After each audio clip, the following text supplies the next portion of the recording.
오늘은 부활절 셋째 주일 성서정과 본문 중에 하나인 요한복음 21장 1절에서 19절의 말씀을 통해서 나를 따르라 라는 제목의 하나님의 은혜를 나누도록 하겠습니다. 오늘 본문은 요한복음 제일 마지막 장이죠. 요한복음은 지난주 본문이었던 요한복음 20장 30절, 31절에서 요한복음의 기록 목적을 말하는 걸로 끝을 맺습니다. 지난주에 이 본문을 다뤘죠. 20장으로 끝나는 거예요. 근데 21장이잖아요. 오늘 본문은 그 부록입니다. 요한복음 부록을 첨가하죠.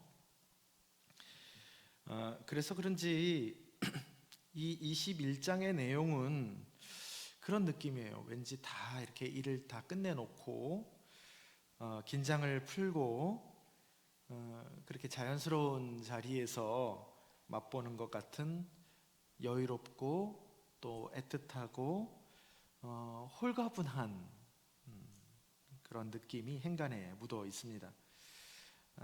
근데 사실 그런 느낌이지만 구성상 근데 그 흐르는 내용은 여러분 사실 참 엄청나게 비장하고 깊은 그런 내용이 오고 가는 것이죠. 그래서 많은 이들에게 이 21장의 본문은 영감을 주고 참 우리에게 많이 사랑을 받는 그런 이야기입니다. 부활하신 예수님께서 디베랴 호수에서 제자들에게 보이신 일의 기록이라고 1절에서 말하죠. 2절에 보면 총 몇 명의 제자가 함께 있습니까? 총 7명의 제자가 함께 있을 때죠. 세베대의 아들들이 둘이니까요. 야고보와 요한. 3절에 시몬 베드로가 나는 물고기 잡으러 가노라 하는 말에 나머지 사람들도 함께 가서 물고기를 잡으려 했지만 다 그렇게 물고기를 잡지만 결국은 아무것도 잡지 못했습니다. 그래서 날이 밝을 때 예수님이 바닷가에 서 계셨고 또 그것을 제자들이 예수인 줄을 알지 못했을 때에 예수님이 말씀하십니다. 얘들아, 너희에게 고기가 있느냐? 얘들아, 너희에게 고기가 있느냐? 여기서 얘들은 파이디온 어디서 들어보셨어요? 네, 오늘 어린이 주일인데 어린이들을 부를 때 어린이라는 단어입니다. 얘들아, 너희에게 고기가 있느냐? 제자들 대답하죠. 없나이다. 그래서 예수님이 배 오른편에 그물을 던지라.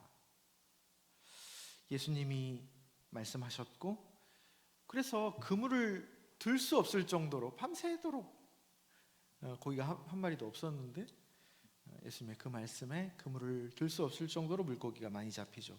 얼마나 많이 잡힙니까? 11절에 큰 물고기가 몇 마리? 153마리. 153마리. 이게 어디에 쓰여 있죠? 국민 볼펜, 모나미 볼펜에 153이 써져 있습니다. 그 153마리가 잡힙니다. 이 장면은 누가복음 5장 1절에서 11절 베드로를 부르시는 장면을 연상시키죠. 7절에서 제자들은 비로소 예수님을 그때 알아봅니다. 그리고 예수님이 땅으로 돌아오는 제자들에게 친히 숯불을 피워 놓으시고 일종의 숯불구이 생선과 떡을 준비해 놓으시고 먹으라라고 합니다. 12절 한번 한 목소리로 다 같이 읽어보겠습니다. 12절입니다. 예수께서 이르시되 와서 조반을 먹으라 하시니 제자들이 주님이신 줄 아는 고로 당신이 누구냐 감히 묻는 자가 없더라. 저는 이 12절 9절이 참 좋아요. 왜 좋을까요? 먹으라는 말씀이라서 좋은가? 그럴 수도 있죠. 그 소박한 밥상 아닙니까? 소박한 밥상에 흐르는, 화려한 밥상에선 담아낼 수 없는, 오히려 소박해서 더 그런, 말로 다 표현할 수 없는 그 기운이 참 감동이죠. 예수님이 얼마나 하실 말씀이 많으셨을까요? 첫 번째로 배신에 대한 이야기. 너 왜 그랬냐? 왜 그랬어? 대체 나를 왜 그렇게 갑자기 그렇게 한순간에, 우리가 그렇게 동고동락한 게 얼만데 한순간에 그렇게 나를 배신할 수가 있니? 여러분, 그 숯불의 이미지는 뭘 연상시킬까요? 숯불의 이미지는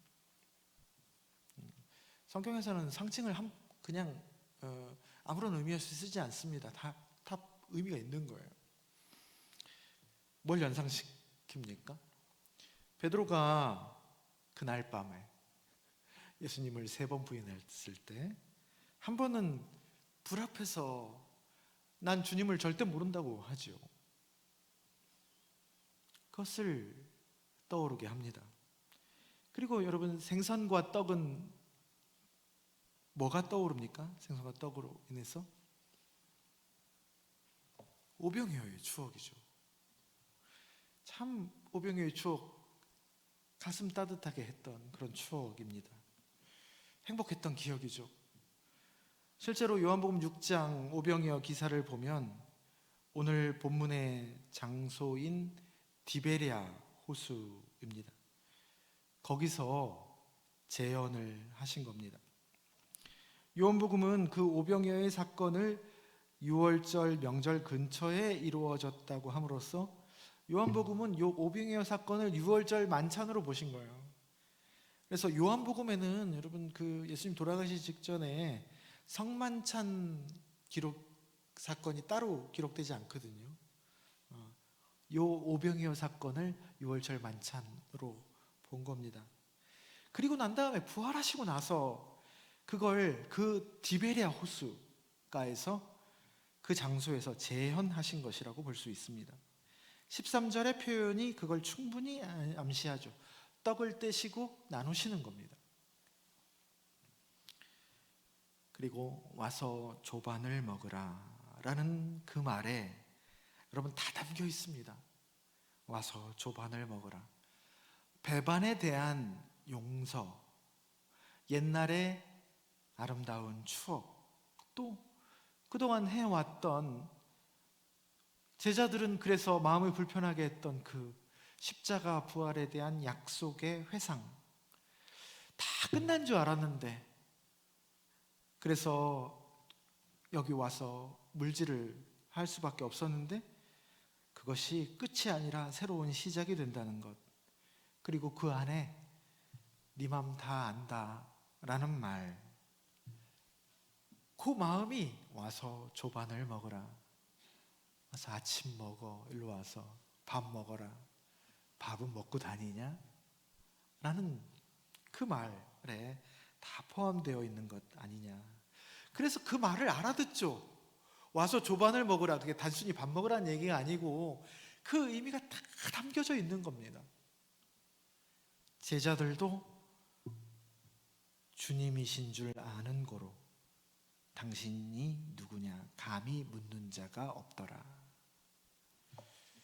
여러분, 이걸 뭐라 그러죠? 이 대화를 뭐라 그러죠? 와서 조반을 먹으라 라고 하는데 제자들이 아무 말 안 하고 그냥 그 자리에 앉아서 그걸 응해요. 근데 말이 오고 가지 않았지만 엄청나게 많은 것들이 오고 가죠. 그걸 뭐라고 하죠? 이심전심. 이심전심의 뜻이 뭡니까? 마음으로서 마음을 전달한다 라는 얘기이죠. 관계가 깊어지면 이렇게 말로써 전달하는 것보다 말과 말 사이의 행간으로 또 침묵으로 전달되는 것이 더 깊고 더 아름답고 심지어 효과적일 때가 많이 있죠. 그럴 때 말은 풍미를 더해주는 양념과 같은 것이라고 할 수 있습니다. 그리고 난 다음에 예수님과 베드로의 그 유명한 대화가 나옵니다. 15절에서 17절까지를 한 목소리로 또한 읽어보겠습니다. 15절에서 17절입니다. 그들이 조반 먹은 후에 예수께서 시몬 베드로에게 이르시되 요한의 아들 시몬아 네가 이 사람들보다 나를 더 사랑하느냐 하시니 이르되 주님 그러하나이다. 내가 주님을 사랑하는 줄 주님께서 아시나이다. 이르시되 내 어린 양을 먹이라 하시고 또 두 번째 이르시되 요한의 아들 시몬아 네가 나를 사랑하느냐 하시니 이르되 주님 그러하나이다. 내가 주님을 사랑하는 줄 주님께서 아시나이다. 이르시되 내 양을 치라 하시고 세 번째 이르시되 요한의 아들 시몬아 네가 나를 사랑하느냐 하시니 주께서 세 번째 네가 나를 사랑하느냐 하시므로 베드로가 근심하여 이르되 주님 모든 것을 아시오매 내가 주님을 사랑하는 줄을 주님께서 아시나이다. 예수께서 이르시되 내 양을 먹이라. 네가 나를 사랑하느냐 라는 질문을 주님께서 베드로에게 세 번을 하시죠. 15절 첫 질문에서는 네가 이 사람들보다 나를 더 라는 표현을 하십니다. 그래서 여러분들 성경을 보면 그 밑에 이 부분에 대한 각주가 있으십니까? 거기에 뭐라고 나와 있습니까? 작은 글씨로 나와 있죠. 또는 것들보다 라고 나와 있죠. 언어의 표현으로 이것들보다 더 나를 사랑하느냐라고 해석될 수 있습니다. 그래서 성서학자 김혜건 교수님의 해석으로는 이 물고기들보다라고 원어상 해석하는 것이 맥락상 타당하다라고 말합니다. 이 물고기들보다 물고기 많이 잡혔잖아요, 그렇죠? 어부에게 제일 소중한 것이죠. 그보다 나를 더 사랑하느냐. 어쨌든 이것들이건 이 사람들이건 어떤 의미겠습니까? 그 질문을 하신 건 네가 다른 무엇보다의 의미겠죠. 여러분 사랑은 그런 거겠죠. 내가 한 사람을 사랑해서 결혼한다고 칩시다. 그러면 단순히 많은 사람 중에서 한 사람을 택하는 거잖아요, 그죠? 그것을 넘어서 그걸 말을 뒤집어 보면 그 한 사람을 택함으로 해서 나머지 많은 사람을 포기하는 거예요. 네? 많은 사람을 다 포기하고 이 사람을 사랑하는 겁니다. 그 사랑은 그런 거죠. 몇 년 전 어느 드라마에서 불륜을 저지른 남편이 아내에게 사랑에 빠진 게 죄는 아니지 않냐 라는 적반하장의 대사로 전 국민의 뒷목을 잡게 한 드라마가 기억에 나십니까? 부부의 세계라는 드라마였죠. 이번에 그 배우가 폭삭 소가수다의 관식이로 완전히 반대의 인물로 속죄를 하지 않았나.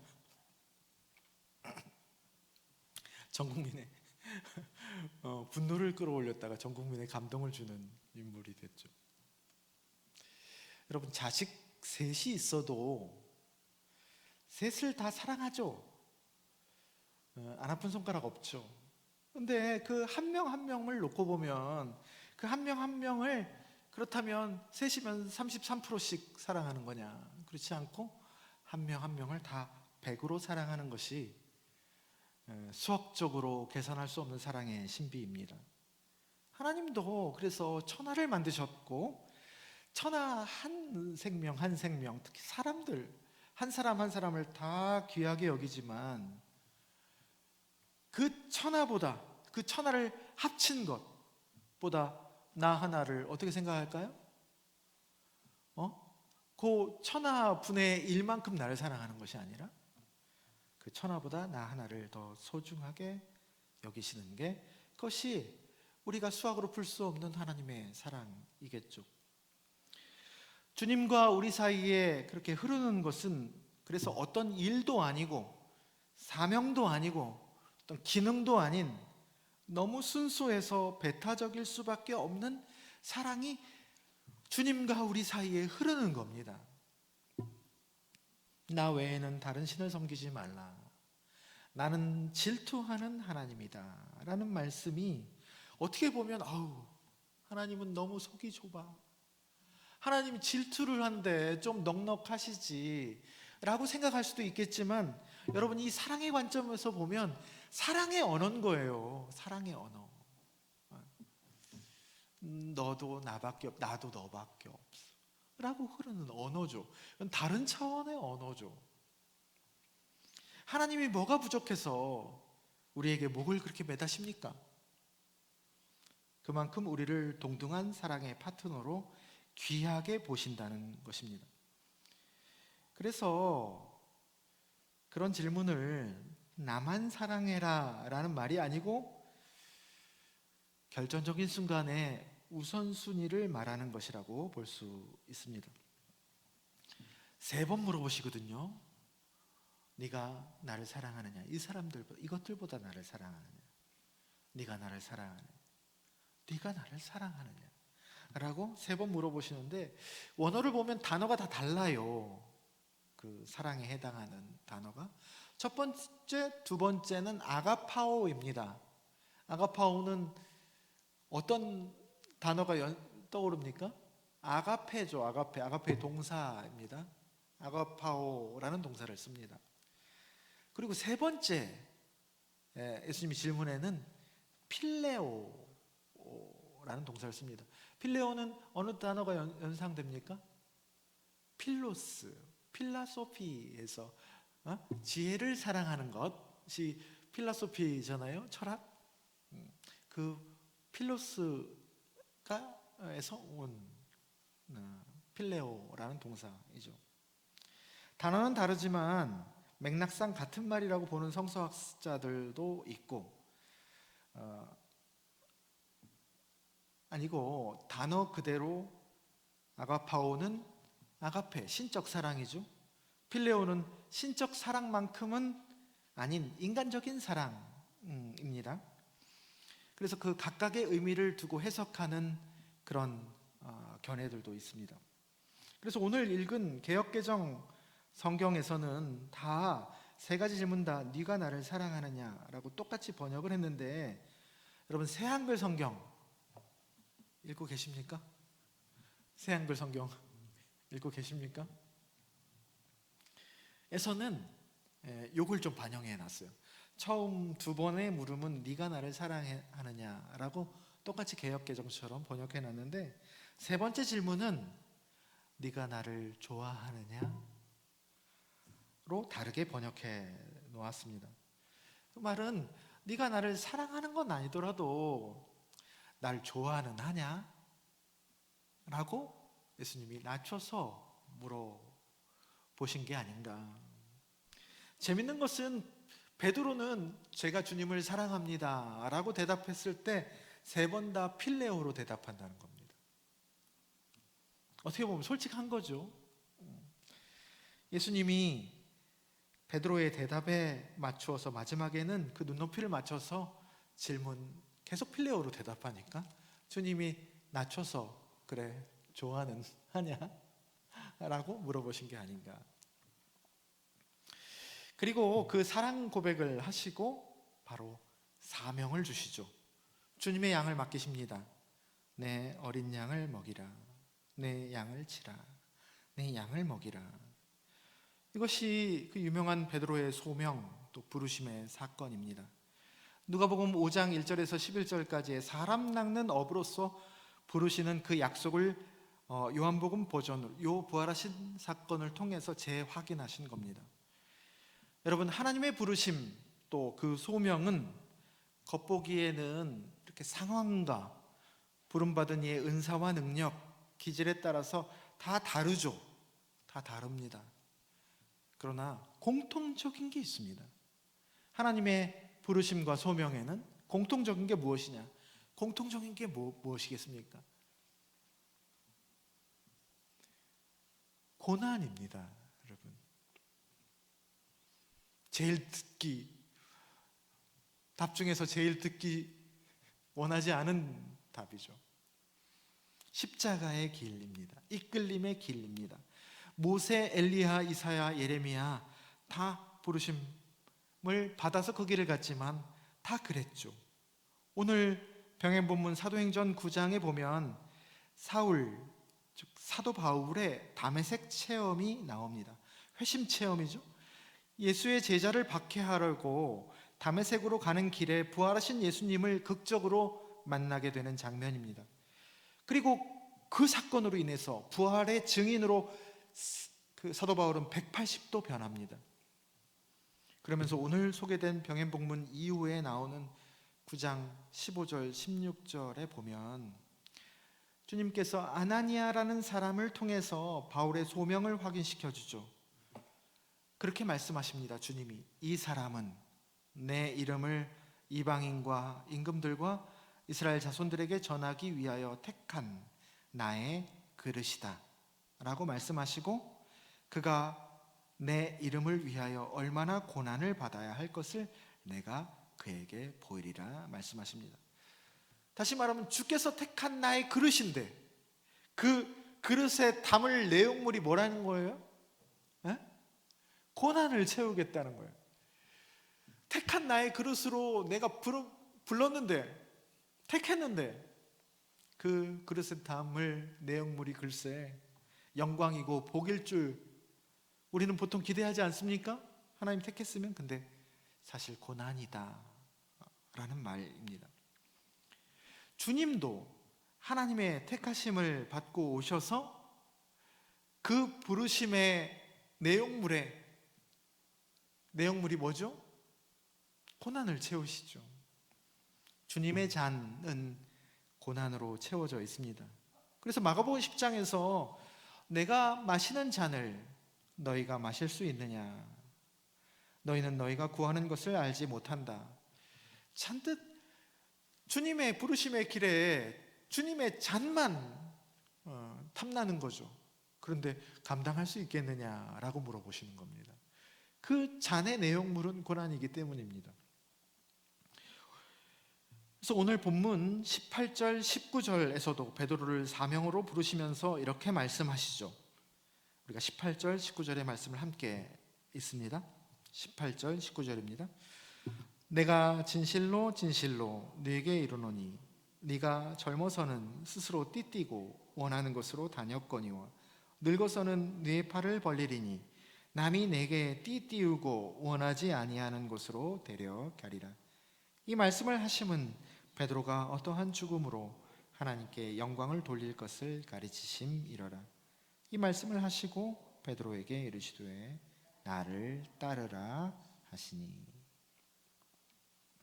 이제요, 원하는 삶이 아니라